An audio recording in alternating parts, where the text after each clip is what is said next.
Ladies and gentlemen, in this video, I'm going to be sharing with you a very fun story that a subscriber sent to me. One of my subscribers rated around 600, played somebody on chess.com, and that person got banned for cheating. And what I'm going to do is I'm going to show you what happens when a 600 ELO player doesn't cheat, and then what happens when they cheat. And oh my god, it's hilarious. And the last game of the video today is so brutal, so stick around until then. But first, let me go grab that trophy. Folks, I want to say thank you. I just got back from California. I first went to the YouTube headquarters. Thank you so much, YouTube, for having me. It was incredible. Like 200, 300 people from Google, from YouTube came out. I played multiple games at the same time. I met a lot of great executives. I'm going to put out a little bit of content for that stuff. Let me just have a minute or two of your time, and then we'll get into the video. I won this. I won the Best Chess Streamer Award for 2022. And I want to say thank you. I want to say thank you to all of you because that's who voted. It was you. That subscriber number, those view counts, that's all you. All right? And you're more than a number. Some of you have gotten into chess in the last month or two. Some of you have gotten into it in the last couple of years. Maybe I got you back into chess. Maybe you're 40, 50, 60 years old, whatever it might be. You played it in your childhood, but it was not interesting, and now it is. Chess is ageless. It's one of the most incredible things about being a chess creator is I'm not making content for age 12 to 18. I'm not making content for adults looking to do something with their retirement account. I'm making content for anybody from ages 3 to 99. All right, and if you're 2 or you're 105, you can still play chess. So I am really grateful. Thank you so much for helping me win this award. And I got no plans of going anywhere. I still want to be the internet's chess teacher. I'm working on a book. I got the merch for the Gotham Knights, by the way. I don't know if you saw it, but that's the Pro Chess League merch for our team. You can support it. There's a link in the description. Anyway, that's all I wanted to say. It's only been 2 minutes in this video. If you're still watching and you didn't click off because, you know, I just want to say thank you. All right, and let's put it back and let's have it in the background for this video and all future videos. So there it is. And it's beautiful, and I got scanned at airport security because they thought it was a bomb or something. I don't know. All right. Thank you all so very much. Really, I truly mean it from the bottom of my heart. And I got no plans of going anywhere. I have massive ideas for chess content in 2023 and beyond. I'll let you know when my book is out for pre-order. And let's just keep on rolling, all right? So we're going to kick things off. What happens when a 600 ELO player plays like a 600 ELO player? I want to preface this by saying I'm not making fun of this person for being 600. I'm making fun of this person for being a lying, cheating scumbag 600, okay? If you cheat, I will make fun of you when you blunder. That's just how it works. So this is how they played in the early stages of their career, all right? Our cheater had the white pieces and played knight h3, all right? Not very good opening principles, you know what I mean? This is not really what you're supposed to do in the beginning of the game. Then our cheater played f3, both sides copying each other, by the way. A little knight f2 action, you know, a little exotic. Obviously, you're supposed to be putting the knight on that square. You're not supposed to be blocking in your own light squared bishop, but there's 600, which is what 600s do when they play games that have an accuracy of... I think this game was like 30-something accuracy, all right? So, yeah, we're gonna... In the meantime, though, we're gonna, you know, take a look at this. All right, f5. So black plays f6, and a couple moves later plays f5. Our cheater captures on f5, bishop takes f5, and what was the accuracy of this game? It was 46. Terrific, wonderful, 46. g4. All right, well, that's not okay. I mean, that's not a good move because you're, again, it's like a snowball of errors, right? I mean, white has made many mistakes already. White needs to find some safety for the king, finish developing. You were just there. Instant replay. Now you're going back, and, you know, black plays knight f6, blunders a pawn. Normal, black plays h5, and now white captures and plays queen d2. And the blunders begin, all right? The blunders, very quick. Black plays bishop e7, and knight d4. Knight d4 attacks the pawn on f3.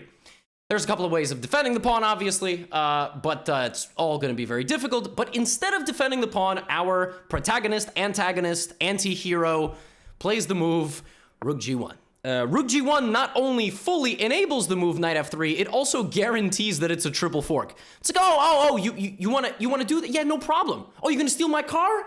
Oh, well, take this PlayStation 5 with it. Take this NVIDIA graphics card with it too, you know, limited edition. Go sell that for like $6,000 somewhere. See, you want the, no problem. I'll give you everything. You can have everything you want. You want to rob my house? No, rob my house? No problem. Right, so, all right. Yeah, knight f3. Queen g2. Now, folks, I have a question for you. Is it better to capture Let's do a little math, all right? Knight takes rook or knight takes bishop. What's the better move? Let me just say, knight takes rook. No, it's not. It's okay to take the rook, but then you're going to lose the knight, right? Is it better to take the bishop? Does it not matter? In this case, it's still better to take the bishop because you're never going to lose this material. I mean, you're not going to lose the same amount, but actually in this case, it doesn't even make a huge difference because the bishop is attacking the rook. So our cheater here is just getting brutalized. I mean, pieces being captured left and right. Does not notice free knights themselves. Just rook g7. Total pandemonium of a game. You know, typical 600 level stuff. Bishop f6. Black is now completely lost because white has rook takes and knight f6 check. And a knight c7 and then rook d7 and it's a plus a million. White is completely winning. But then hangs a rook. Hangs a rook and then loses the queen and has no pieces left. And not only that, look at the time. It's 50 seconds for white. White is just losing the material. Oh my goodness, c4. Oh, king c5, and in this position, white lost on time. But of course, white was already very much struggling. White was basically lost in this endgame, but also was down 4 minutes. All right, I mean, typical stuff, right? Another game that our humble cheater played, this time with the black pieces. Normal, you know, king's pawn type f6. I mean, the knight is supposed to go there. That's not supposed to be a pawn. The king is, all right, g6, and just, you know, what happens when two 600s play chess, right? It's chaos. I mean, it's complete nonsense, right? I mean, bishop takes g8. Just, this is not even 600 level chess. This is like 400 level chess. This guy's making a lot of mistakes. Look at that, queen e4 counterattack. Now the queen goes down to g2, and it's mate in 2 blundered on the 12th move by our cheater, who is not yet cheating. Some of you don't listen to me. Sometimes I see comments like, timestamp, 7:02. What? How is he cheating if he's losing in 12 moves? Well, I told you I was going to show you 2 games where he didn't cheat, and then, right, like, listen to me. Don't just sit there and ask things in the comments. You can always go back. Anyway, of course white doesn't see that. These are 600s. Why are you sacrificing the bishop? Okay, queen takes knight. Check, rook g6, rook g8 looks like a checkmate, but it's a miracle of God, it's not. Check, and now the black king starts running out. Oh my goodness, just total chaos. Rook a7, bishop c5 check. I mean, just up and down the entire game. Total pandemonium. Rook b1, haymaker, queen b1, and in this position, Black flagged. Like, just 2 minutes, just lost on time. Even though it says 2:14, I mean, the game ended. I don't know, I guess they were really confused. Why they spent 30 moves of the game but didn't move a single bishop. I mean, these games were just chaotic, very chaotic. And this game accuracy was 41. But then everything changed when the Fire Nation attacked. Yeah, then this game was a 93% accuracy. 93. If you play a game that's 93% accurate, you're not gonna get banned. Unless you do it like 30 times. So let's watch. All right, e4, e5. Wow, so black is no longer moving the pawn to f6. They've suddenly improved the opening. And they know theory. The best way to punish the bishop's opening, where white has not yet developed a knight, is to play c6, not putting the knight there. And oh, dang, okay. All right, well, notice how in this position, pawn takes e4 is a good move, right? Well, black is trying not to get caught, so they're gonna play the second move of the engine, which is bishop g4. So people think they're slick. They're like, I'm not gonna play all the best moves. Now, what that move does is it either gets white to pin themselves or play this and weaken the king. It's exactly what the guy did, and then he went back to e6. So black created a weakness in the white position and took away a natural developing square for the knight. Now white plays g4, and it looks like in this position it's going to be really difficult to break through the white position, right? White is playing poorly, but really only poorly if the players are good and, you know, they know how to exploit the position. And here black plays the best move. What is the best move? Of course, like if I gave this position to a beginner, what would they say? Pawn takes or maybe castles, right? a5. correctly and a well-timed moment, taking advantage of the poor white structure and the weaknesses behind the structure. We have bishop b3, and now, you know, of course, what's the natural follow-up to the move a5, right? What is the best follow-up? It's obviously to take the pawn, right? That's why we played a5. Nope, knight g4. Wait, what? You just played a5. What about this move? Well, the idea is that if takes, now black gets a devastating attack. Queen h4, bishop g4, queen in, bishop in, pawn takes, opening the position. Position completely winning for black. Knight g4.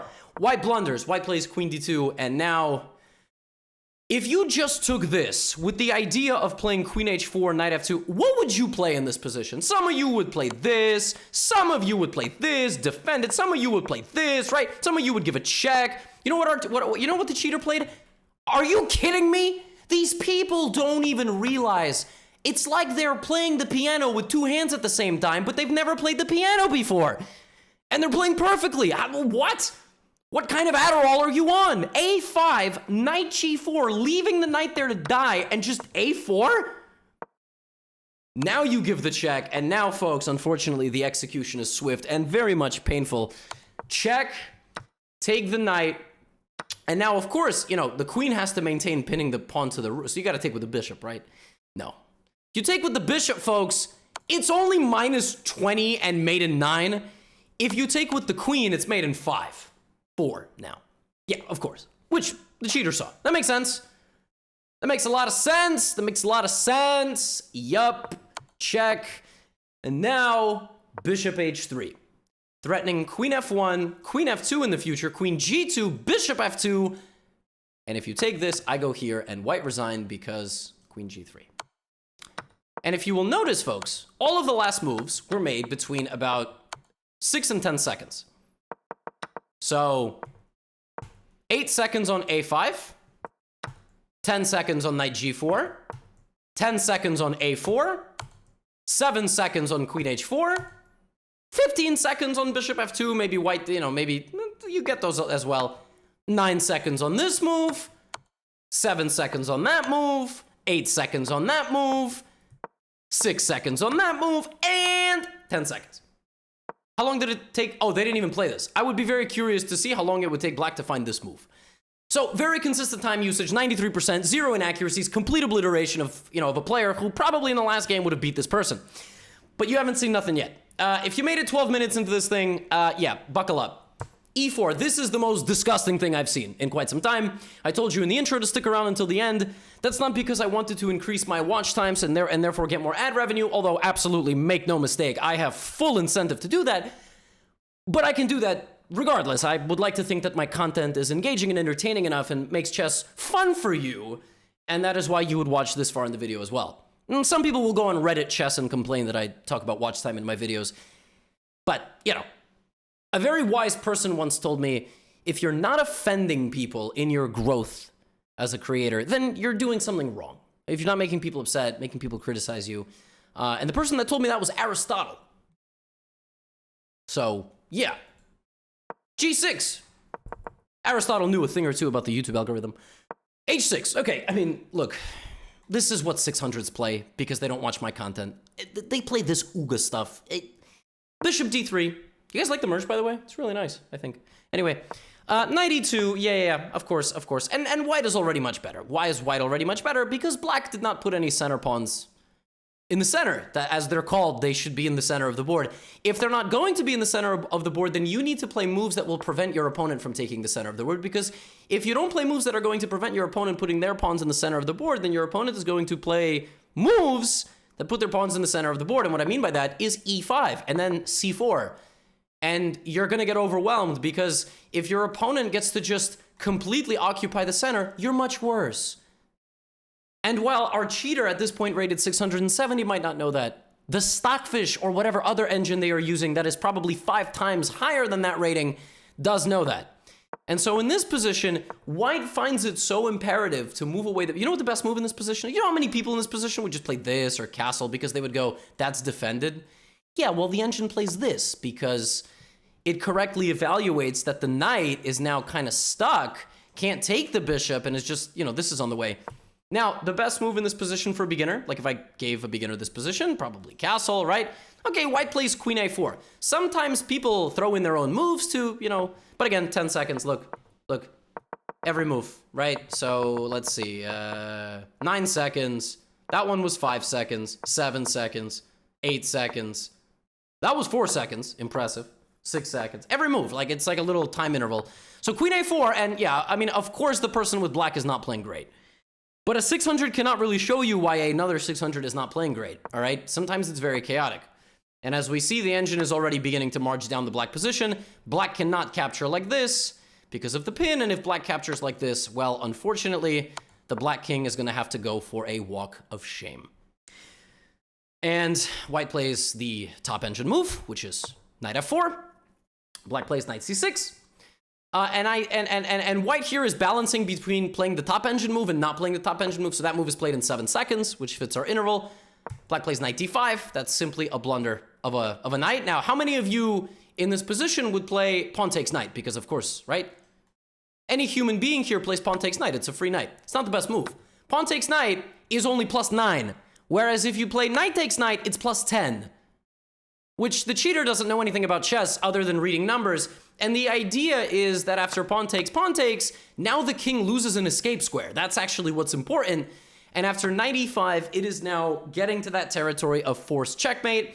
And this game ends in an absolutely heinous and brutal display of disregard for human life and capabilities as white plays queen h4. I mean, how many people here would see the bishop hanging and move the bishop? The pendulum maneuver by a 600, moving the queen on a transatlantic flight from Los Angeles to JFK. I just was on one. Queen h4 check, completely disregarding the bishop. Queen takes queen. Now, a 600 here would still find a way to lose. You want to see a way to lose this game? How about this? Castles, and now the queen is trapped. And I got news for you. It's still game on, all right? I mean, like, we still got to play. I mean, this is winning for white, but not at the 600 level. Yeah, well, white proceeds to spend 7 seconds. It's like the magic number, 7 seconds. Queen f6, which is a triple fork. Really, only the knight is under attack. Now, queen takes g6 is +21. +21. But knight c3 check is mate in 4, which of course the cheater is going to play in how many seconds? 6 seconds, amazing. Now black plays king c5 and the game ends in ridiculous fashion. The fastest checkmate in this position, the one and only checkmate in 3. There's mate in 4, 5, 6. I got news for you. It has very little to do with the queen. The queen will not be delivering the final mate. You know who will be delivering the final mate? Watch. I told you this game was worth watching. Here you go. Bishop e3 check, played in 6 seconds. King to c4. The only way to win in 2, it's mate in 2. The only way to win mate in 2 in this position is to play the absolutely spectacular and disgusting queen f7 check. 7 seconds, again, by the way. King to d3. Long castles mate. Checkmate by castling queenside because the black king was trying to go to c2. But this move takes away the remaining escape square and every square is completely covered and white wins by long castles mate. That was the only mate that could have occurred from this position in 3 moves. And our 600 by spending 6 seconds, 7 seconds, and 10 seconds, found it completely, completely on their own. Yeah, they were banned. They were banned. They played one more game, but it wasn't as ridiculous as this one. Anyway, what a game. Don't cheat. You look really stupid doing it because you do not realize yourselves how you go from this F3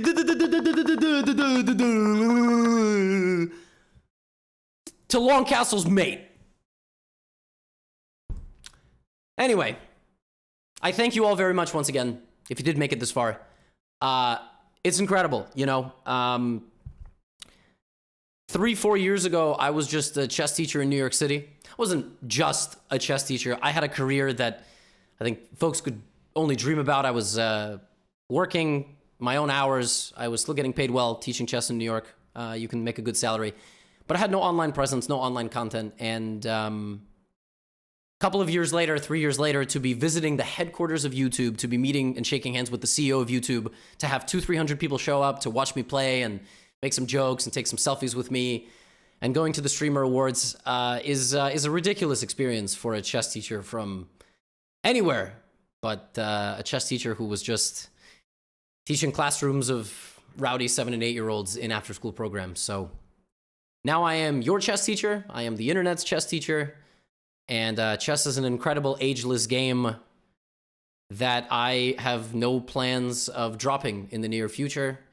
I will be here and I will be making videos like this for you, but I will also be putting on and conceptualizing some very, very cool chess events that I look forward to sharing with you this year, next year, and beyond. So, appreciate it very much, and you know the drill already. Get out of here.